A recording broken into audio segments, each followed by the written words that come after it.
மரணத்தை எழுதி விடுறதுல சரியான பொருத்தம் கிடைக்காவிட்டால் தான் அந்த மரணம் வரும். கும்ப ராசிக்காரங்களுக்கு பணத்தை கொடுத்துக்கிட்டு வாங்குறது கஷ்டம். கே ராஜன் அவங்க ஜாதகத்தை பார்த்தேன். அவருக்கு கும்பராசி. கும்பராசியில பிறந்தவங்க எதை பத்தியும் கவலை இல்லாம,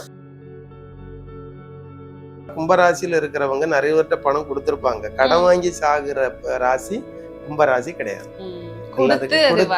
வராம சாவாங்க. கேது தான் விதியை முடிக்கிறது. ஆயுள் இருக்கிறது சனி கையில். இந்த சனியும் இந்த கேதுவும் சந்திக்கும் போதுதான் விதி முடியும்.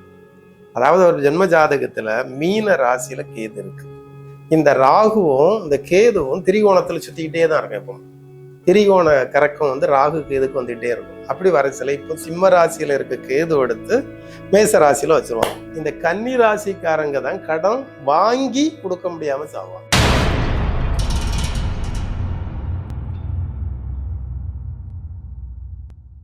ஆஸ்ட்ரோகிளிட்ஸ் நேயர்களுக்கு வணக்கம். நான் கலைப்பிரியா பழனி. இன்னைக்கு நம்ம கூட யார் இருக்காங்க அப்படின்னா ஆஸ்ட்ரோ ராபின் சார் தான் இருக்காங்க. வணக்கம் சார், எப்படி இருக்கீங்க? பொதுவாவே சார், ஒரு மனிதன் எடுத்துக்கிட்டோம்னா அவங்களுக்குள்ள 1000 எமோஷன்ஸ் இருக்கும். ஒரு மனுஷன் அந்த எமோஷன்ஸ் எல்லாம் தனக்குள்ளேயே வச்சுக்கிட்டு, ஓகே இதுதான் உலகம், நம்ம வாழ்க்கையில இவ்வளவு விஷயங்கள் நடக்க போது, நம்ம இப்படிதான் வாழணும் அப்படின்னு ஒரு வாழ்க்கையை கடத்தி கொண்டு போவாங்க. ஆனா ஒரு கட்டத்துக்கு மேல ஏன் இந்த வாழ்க்கையை நம்ம கொண்டு போகணும், எதுக்காக கொண்டு போகணும் அப்படிங்கிற ஒரு விரக்தி நிலை கூட நிறைய பேருக்கு வர ஆரம்பிச்சிருது. அந்த விரக்தியில என்ன பண்றாங்க அப்படின்னா தன்னோட உயிரையே தியாகம் பண்ணக்கூடிய அளவுக்கு முடிவுகளை எடுக்க ஆரம்பிச்சிடறாங்க. சில பேர் கடன் வாங்கி தன்னோட உயிரை மாச்சுக்கிறாங்க, சில பேர் கடன் கொடுத்து தன்னோட உயிரை மாச்சுக்கிறாங்க. ஏதோ ஒரு நிலை, போதும் இந்த உலகத்துல நம்ம இருந்தது போதும் அப்படிங்கிற அந்த ஒரு உச்ச நிலைக்கு போறாங்க இல்லையா சார்? இதுக்கும் அவங்களோட ஜாதகத்துக்கும் ஏதாவது தொடர்பு இருக்கா? கண்டிப்பா. பிறந்தவங்க இந்த பூமியில எப்படி வாழணும், எதனால அவங்க இறக்கணும் அப்படின்னு பிறந்த உடனே அவங்க தலையில எழுதப்பட்டிருக்கும். இது இப்படிதான் இறக்கணும் அப்படின்னு. இந்த ஒவ்வொருடைய எழுத்து இப்படி இருக்கும். திருமணம் அப்படின்னு ஒன்ன செய்து இந்த எழுத்தை மாற்றுவாங்க. ஜாதக பொருத்தம் பார்க்கறதே இதுதான் மெயின். ஜாதக பொருத்தம் அப்படிங்கிறது இந்த தலைவிதியை மாற்றணும். இதுதான் ஜாதக பொருத்தமே. ஒரு விதியை மாற்றணும். அது என்னன்னா பகல் இரவு. பகல்னா ஆண், இரவுன்னா பெண். அறிவுன்னா ஆண், அன்புன்னா பெண். அந்த உலகத்துல எல்லாமே இருள்ல இருந்து வந்து, இருள்ல இருந்துதான் உலகமே ஒளி ரெண்டாவது வந்தது. பெண்ணுல இருந்துதான் உலகத்துல எல்லாருமே வந்துட்டு இருக்காங்க. இது ஒரு கான்செப்டா இருந்துட்டு இருக்கு.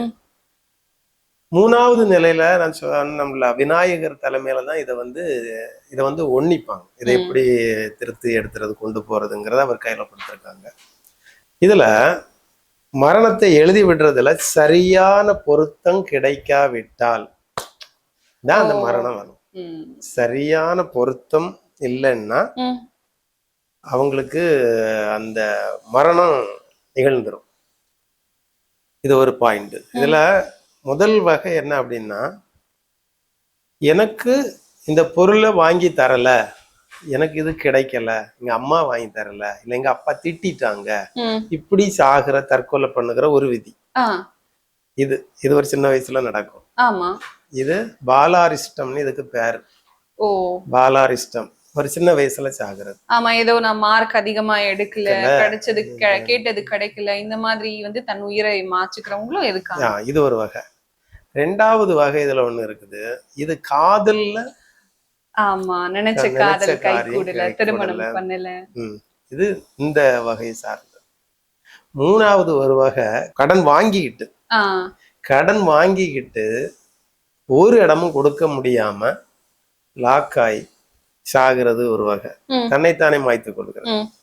இன்னொரு பக்கம் என்னன்னா, அதிகமா குறுக்கு வழியில சம்பாதிக்கணும்னு கிரிப்டோ கரன்சிலையோ ஏதோ ஒண்ணு போட்டா 10 கிடைக்கும், 10 போட்டா 100 கிடைக்கும், இப்படி போட்டு ஏமாந்து எந்த லீகல் ப்ரொசீஜரும் இல்லாம பணத்தை கொடுத்துக்கிட்டு ஜாமீன் வாங்கி கொடுத்துக்கிட்டு இந்த மாதிரி தன்னை மாய்த்து கொள்ளுகிறவங்களும் இருக்கிறாங்க.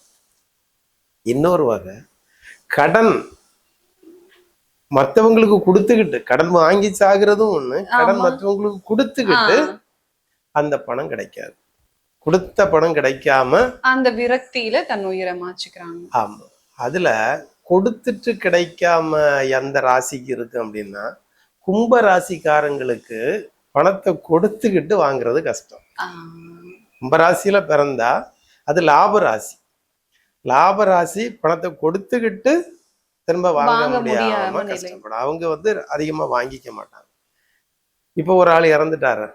ஆமா, ஒரு ப்ரொடியூசர் இறந்துட்டாரு. ஆனா நான் என்ன கேட்கணும்னு நினைக்கிறேன் சார், அவருக்கு வந்து கிட்டத்தட்ட 85 வயசு இருக்கும் இல்லையா?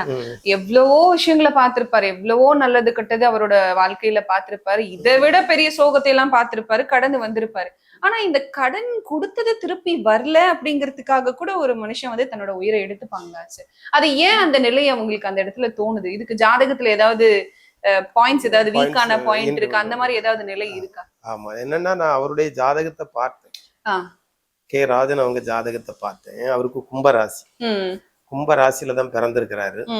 எதையும் கும்பராசியில பிறந்தவங்க எதை பத்தியும் கவலை இல்லாம அவங்களுடைய கருத்தை அப்படியே சொல்ற ஒரு ஆள் இருக்காங்கன்னா அது கும்பராசி. இவங்க சொன்ன அவங்க சொன்ன அதெல்லாம் தேவையே கிடையாது. இருக்கிறத இருக்கிறபடி சொல்லிட்டு போயிட்டே இருப்பாங்க. அந்த ஒரு அமைப்பு. அதுக்கப்புறம் என்னன்னா அவருக்கு விதி முடிஞ்சிச்சு. அடுத்த அமைப்பு விதி முடிஞ்சிச்சு. சரி, எனக்கு ஒரே ஒரு கேள்வி இருக்கு. விதி முடிஞ்சது அப்படின்னு சொன்னாலே அது ஒரு இயற்கையான இறப்பா கூட இருந்திருக்கலாம் இல்ல? கரெக்ட், அது ஒரு கேள்விதான். ஆனா இவங்களுக்கு இயற்கை விதியில வரல. இயற்கை விதியில வந்தாதான் இயற்கையா முடியும். அதாவது இவங்க வீட்டுல இருக்கிறவங்க அதை மாத்தினாதான் அடுத்த மாற்றம் வரும்.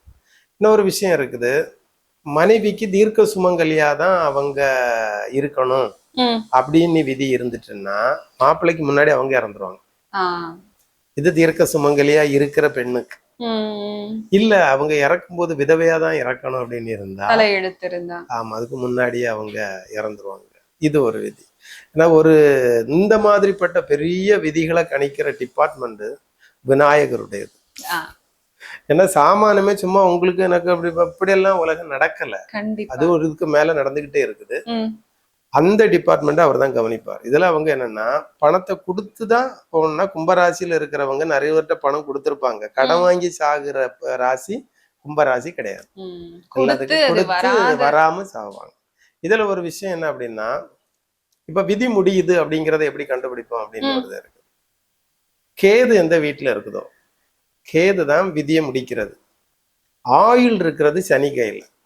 இந்த சனியும் இந்த கேதுவும் சந்திக்கும் போதுதான் விதி முடியும். அதாவது ஒரு ஜென்ம ஜாதகத்துல மீன ராசியில கேது இருக்கு. கும்பராசிக்கு அதிபதி நீச்சமா இருக்கிறதுல பிறந்திருக்கிறார். கரெக்டா இப்ப போய் மீன ராசியில அந்த சனி வந்து உட்காருகிற அந்த பாயிண்ட்ல கேதுவும் அங்க இருக்குது. அவருக்கு விதி முடியுது. சரி, இப்பந்தான் முடியுமா அப்படின்னு கேட்டா அது உங்களுக்கு எந்த ரவுண்டுல முடிக்கணும்னே ஒரு கணக்கு இருக்கு. எல்லாத்தையும் பிரமையில சொல்லிட்டு இருக்க முடியாது. ஒரு என்ன நிறைய அஸ்ட்ராலஜர்கள் இருப்பாங்க, இது என்ன இதோ உளறிட்டு இருக்கான் அப்படின்னு கேட்கறதுனாலதான் சில விஷயங்களை பாயிண்டா சொல்றேன்.